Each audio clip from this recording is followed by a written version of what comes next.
Bang, dengan diberlakukannya jam malam ini? Bagus, itu bagus demi keselamatan dan kesehatan bersama kan. Bagus. Jadi nggak satu orang dua orang yang dirugikan, jadi kan semua dapat kebaikan bersama ya. Makasih Bang.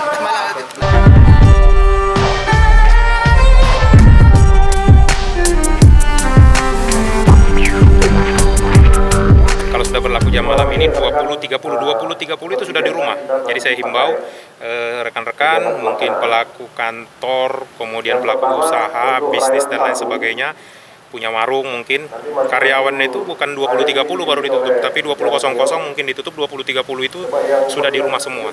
Kita sudah mulai tegas untuk melaksanakan itu. Kalau kemarin kita menghimbau mungkin tempat-tempat tidak ada berkumpul-berkumpul, kalau ini, kalau sudah berlaku jam malam berarti tutup. Sampai jam 20.30. patroli kita. Mulai besok kita akan menambah pasukan. Saya rasa itu nanti akan saya memperkuat juga dari batalion, karena rekan-rekan dari Kodim juga mungkin beberapa hari ini patroli terus.